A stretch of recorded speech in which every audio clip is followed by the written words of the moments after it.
Meli ya kijeshi ya Marekani yapigwa kwa makombora mawili baada ya kupuuza onyo la Iran. Shirika la habari la Fars limetangaza kuwa meli ya jeshi la wanamaji la Marekani imepigwa kwa makombora mawili baada ya kupuuza onyo la jeshi la majini la Iran. Meli hiyo ambayo ilikuwa ikisafiri Jumatatu kinyume na usalama wa traffic na usambazaji karibu na kisiwa cha Jask kwa nia ya kuvuka lango bahari la Hormuz imeshambuliwa kwa makombora baada ya kupuuza onyo la jeshi la wanamaji la Jamhuri ya Kiislamu ya Iran. Baada ya mashambulizi hayo, meli hiyo ya kijeshi ya Marekani imelazimika kukatisha safari yake na kukimbia eneo hilo. Jamhuri ya Kiislamu ya Iran hapo awali ilikuwa imetangaza mara nyingi kwamba haiwezekani kupita mlango bahari wa Hormuz bila kupata ruhusa rasmi kutoka Iran, na kwamba kupuuza onyo hilo kutakabiliwa na jibu la haraka kutoka kwa vikosi vya jeshi la ulinzi. Vile Iran imewanyonga magaidi watatu wa Mossad waliopatikana na hatia ya kuwaua askari usalama katika ghasia za Mashhad. Watu watatu waliopatikana na hatia ya kuhusika kwenye ghasia na machafuko makubwa ya mashambulizi dhidi ya askari usalama na kuwa na uhusiano na shirika la ujasusi la Israeli Mossad wamenyongwa katika mkoa wa Khorasan Razavi, kaskazini mashariki mwa Iran. Watu hao ambao Iran inawataja kama wahalifu ni Meid Rasul, Mohammad Reza Mir na Ibrahim walinyongwa katika mji mtakatifu wa Mashhad Jumatatu asubuhi baada ya taratibu za kimahakama kukamilika na hukumu za mwisho kupitishwa na mahakama ya juu ya Iran. Watu hao waliopatikana na hatia wamenyongwa Jumatatu asubuhi katika mji mtakatifu wa Mashhad. Kwa mujibu wa nyaraka za kesi hiyo, Rasul na Mir waliokuwa wakishirikiana na Mossad walishiriki kikamilifu katika ghasia na vitendo vya uharibifu na walihusika moja kwa moja katika mauaji ya afisa wa polisi Hamid Reza Yosef Najad. Naye Ibrahim alikuwa miongoni mwa wachochezi wakuu wa vitendo vya ugaidi katika kitongoji cha Tabras katika mji wa Mashhad ambavyo vilisababisha kuuawa askari usalama kadhaa. Vile Iran yasema tamaa isiyo na mwisho ya Marekani haina mipaka.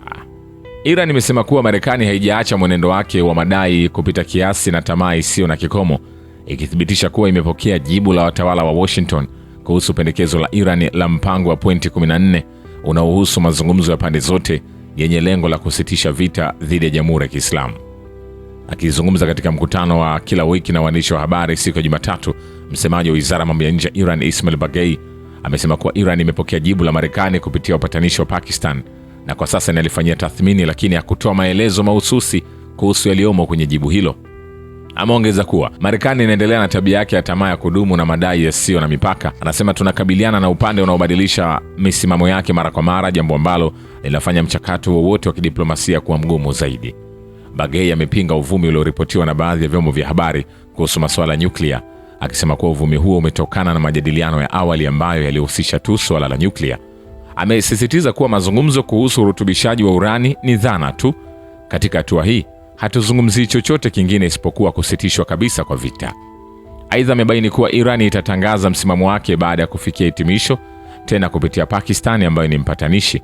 Baghei pia amesema kuwa Iran itachukua maamuzi muhimu kuhusu mwelekeo wa hatua zake katika siku zijazo. Katika mahojiano ya televisheni siku ya Jumapili, Baghei alifafanua kuwa pendekezo la Iran linajikita kikamilifu katika kusitisha uchokozi wa Marekani na Israeli dhidi ya Iran pamoja na mapigano katika eneo la Asia Magharibi.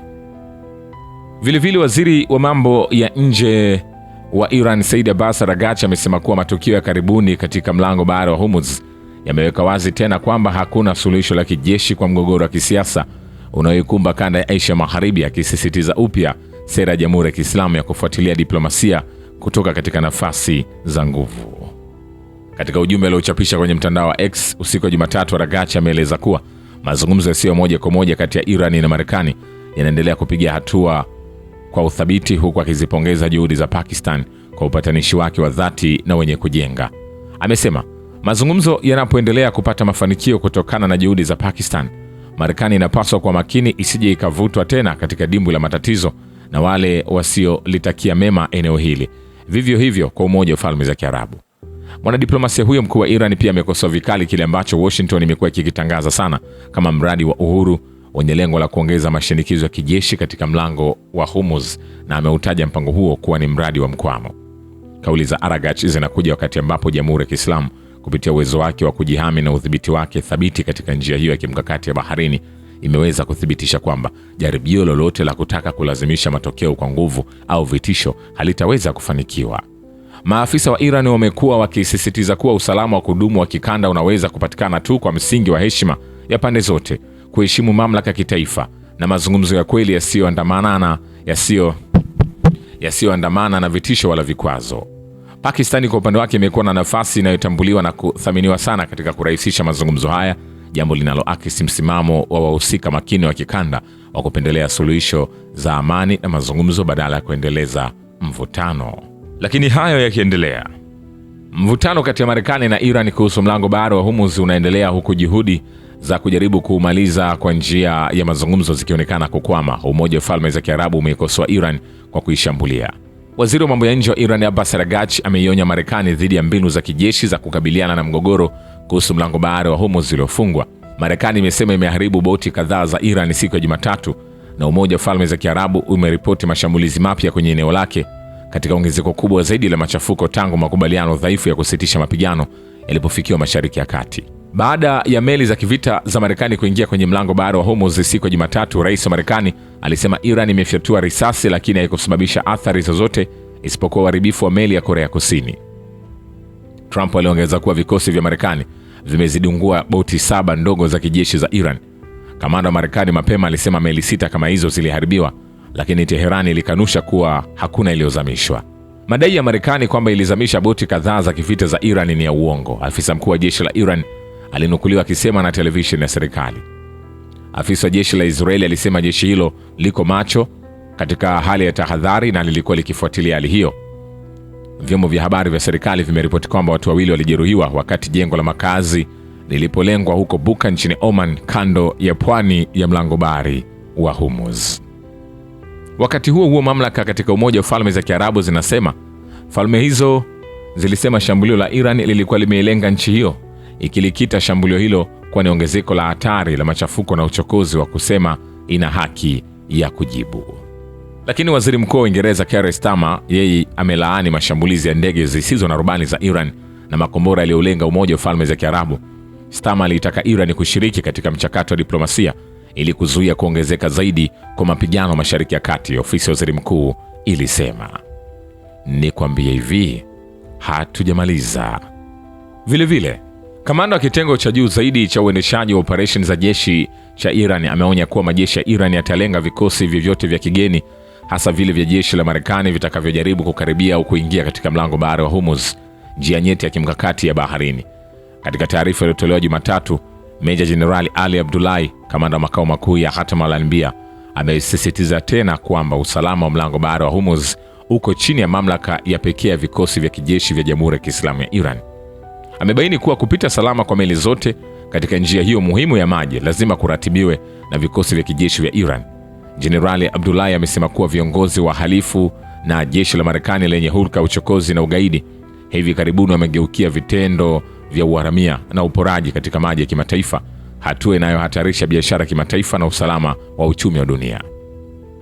Ameonya kuwa viongozi hao pamoja na washirika wao wanapaswa kufahamu kwamba taifa la Iran lenye msimamo thabiti na ujasiri pamoja na vikosi vyake vya kijeshi litajibu tishio au uchokozi wowote kwa kiwango chochote na katika eneo lolote la Iran kwa majibu makali na yenye majuto. Kamanda huyo amethibitisha kuwa Iran itaendelea kulinda na kusimamia kwa uthabiti usalama wa mlango bahari wa Hormuz. Aliwataka wamiliki wa meli za kibiashara na meli za mafuta kuepuka jaribio lolote la kupita bila uratibu wa awali na vikosi vya kijeshi vilivyopo katika mlango huo, akionya kuwa kutofanya hivyo kunaweza kuhatarisha usalama wao. Pia amewaonya wanaounga mkono Marekani akisema kuwa waungaji mkono wa Marekani dhalimu wanapaswa kuwa waangalifu na kujiepusha na hatua zozote zitakazoweza kuleta majuto. Ameonya kuwa hatua yoyote ya kichokozi ya Marekani inayolenga kuvuruga hali ya sasa haitazaa matokeo mengine isipokuwa kuzidisha mivutano na kuhatarisha usalama wa meli katika eneo hilo. Rais wa Marekani Donald Trump amedai katika kauli za hivi karibuni kuwa Marekani itakuwa ikihakikisha uhuru wa harakati za meli katika mlango bahari wa Hormuz. Lakini hayo yakiendelea, harakati ya mukawama ya Hezbollah ya Lebanon imesema imefanya operesheni 11 dhidi ya maeneo mbalimbali ya Israeli kwa kutumia ndege zisizo na rubani, makombora na mizinga katika mashambulizi yake mtawalia. Hezbollah imefanya operesheni hizo huku Israeli ikiendelea kukiuka usitishaji vita baada ya Teherani kutaka kusitishwa mashambulizi ya Israeli katika ardhi ya Lebanon kama moja masharti yake ya msingi katika mazungumzo yasiyo moja kwa moja na Washington. Ni kwambia hivi, hatujamaliza. Hayo yakiendelea, kwingineko, uvamizi wa kijeshi wa pamoja wa Israeli na Marekani dhidi ya Iran umesababisha mgawanyiko miongoni mwa washirika wa Washington barani Ulaya. Msemaji wa Wizara ya Mambo ya Nje ya Iran, Ismail Baghei, anasema vitendo vya haraka na haramu vya Marekani katika kushambulia Iran vimekuwa na matokeo makubwa, ikiwa ni pamoja na mgawanyiko na kutokubaliana miongoni mwa nchi ambazo hapo awali zilichukuliwa kuwa washirika wa Marekani. Nadhani maafisa wa Marekani walikasirika kwamba maafisa wa Ujerumani walikubali kwamba kuhusika kwa Marekani katika vita na Iran kungesababisha gharama kubwa kwa Ulaya na kwamba hatua hizi zilichukuliwa bila sababu, mwanadiplomasia huyo aliwaambia waandishi wa habari. Ni kwambia hivi, hatujamaliza. Vile vile, Rais wa Marekani Donald Trump amesema amekatishwa tamaa sana na sera ya Ulaya. Nimekatishwa tamaa sana na Ulaya, alisema katika mahojiano na kituo cha habari cha Salem. Akielezea sababu ya kukatishwa tamaa kwake, anasema kwamba NATO haikuwepo kwa ajili yetu wakati Marekani ilipoanzisha vita dhidi ya Iran. Wakati huo huo, kulingana na Trump, Marekani ilikuwa ikilipa 100% gharama ya NATO kabla ya kuwa mkuu wa utawala wa Marekani. Vile vile, takriban watu 5 wameuawa katika shambulio la Marekani dhidi ya meli 2 za mizigo katika mlango bahari wa Hormuz, shirika la habari la Tasnim la Iran linanukuu. Kulingana na chanzo hicho, meli zilizobeba mizigo ya raia zilikuwa zikisafiri kutoka bandari ya Oman ya Hasab hadi pwani ya Iran. Tukio hilo lilijulikana baada ya kuangalia ripoti kwamba Marekani ilikuwa imezamisha boti kadhaa za Iran. Vile vile, Rais wa Marekani Donald Trump ameitaka Korea Kusini iangalie kujiunga na shughuli za kijeshi za Marekani katika mlango bahari wa Hormuz. Iran imechukua hatua kadhaa dhidi ya mataifa yasiyohusiana kuhusu harakati za meli, uhuru wa miradi, ikiwa ni pamoja na meli ya mizigo ya Korea Kusini. Labda ni wakati wa Korea Kusini kuja kujiunga na misheni hiyo, aliandika kwenye jukwaa lake la Trust. Tumedungua boti 7 ndogo tu, kama wanavyopenda kuziita, boti zenye kasi. Ni yote waliosalia nayo. Mbali na meli ya Korea Kusini, kwa sasa hakuna uharibifu unaopitia mlango wa Hormuz. Katibu wa vita Peter Hegseth na mwenyekiti wa wakuu wa wafanyakazi pamoja Dan Kane watakuwa na mkutano na wanahabari siku ya leo. Je, ni nini hasa ambacho kitazungumziwa? Tuendelea kukujuza hatua kwa hatua upate nafasi ya kufahamu moja kwa moja. Vile vile, meli za mizigo kutoka nchi 87 kwa sasa zipo kwenye Ghuba ya Uajemi zikisubiri kupita katika mlango bahari wa Hormuz. Mkuu wa kamandi kuu ya Marekani CENTCOM Admiral Brad Cooper anasema, shukrani kwa baba ya kivita na historia ya dunia. Mimi ni Richard Shio, The Rich Voice. Ni follow Instagram na TikTok kama Rich Voice Official. Asante.